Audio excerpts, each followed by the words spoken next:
सुबह सुबह कुछ खराब पोस्ट्स और खराब अनएक्सपेक्टेड कुछ वीडियो जितेंद्र चौधरी की तरफ से और मानिक शाह माननीय मुख्यमंत्री जी की तरफ से देखा।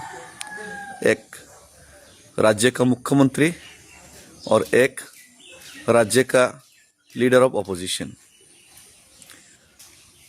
तो राज्य का मुख्यमंत्री मानिक शाह जी ने बताया कि उनको कोई दिक्कत नहीं कि विलेज कमेटी इलेक्शन हो, उनको कोई दिक्कत नहीं है कि एडीसी इलेक्शन हो।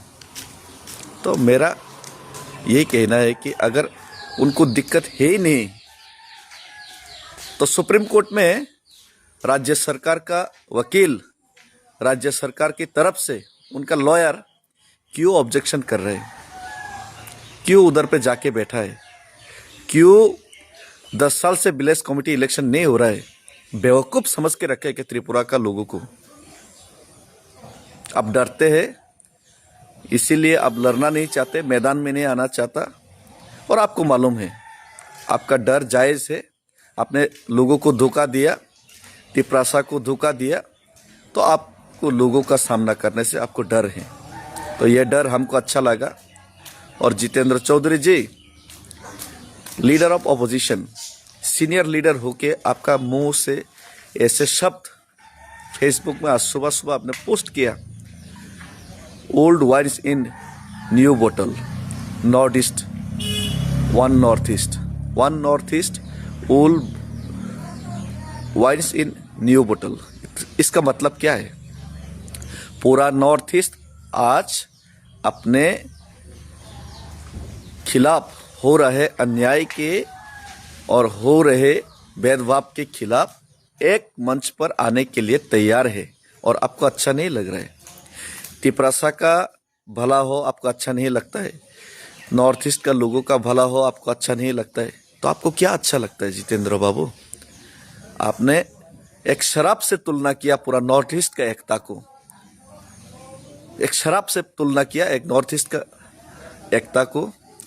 तो ये आपका तरह एक सीनियर लीडर से ये हमको एक्सपेक्ट नहीं था और बहुत ही शर्मनाक चीज़ है। और इसका मैं धिक्कार जनाता हूँ, इसका मैं विरोध करता हूँ। और आप लोगों ने हमेशा से त्रिपुरा के तिपरासा लोगों के लिए, उनके खिलाफ भी आप लोग काम किया। आपने बांग्लादेशियों को हिंदुस्तान में जगह देने के लिए, अपने फायदे के लिए, वोट बैंक्स के लिए आपने तिपरासा लोगों को इंडिया में, त्रिपुरा में माइनॉरिटी बनाया। आप लोगों ने कंप्यूटर के खिलाफ, डेवलपमेंट के खिलाफ आप लोगों ने आवाज़ उठाया। आप लोगों ने परमाणु एटॉमिक एनर्जी डील के खिलाफ आप लोगों ने लोकसभा में ऑपोजिशन किया। और तिपरासा को ख़त्म करने के लिए आज बीजेपी जितना खराब काम कर रहे उससे ज़्यादा खराब आपने 35 साल में तिपरासा को, त्रिपुरा का लोगों को धोखा दे के, उनको दबा के, उनको ऐसा एक माहौल क्रिएट करके आप लोगों ने उनको उनका हक से दूर रखा। और आज त्रिपुरासा लोग अगर यहाँ पे माइनॉरिटी है और तिपरासा लोग अगर आज गरीब है, अगर तिपरासा कोई बुमा अपने बच्चे को बेचने के लिए मजबूर है, अगर तिपरासा युवा लोग बाहर जाके रेस्टोरेंट में ट्रक ड्राइवर करके, सिक्योरिटी गार्ड करके आज युवा लोग काम करना पड़ रहा है, बेरोजगार है, और पूरा एडीसी इलाका में एक भी शहर नहीं है, एक भी टाउनशिप नहीं है, तो इसका जमींदार सिर्फ और सिर्फ आपका कम्युनिस्ट और आपका सीपीआईएम है। धन्यवाद। बात करते हैं।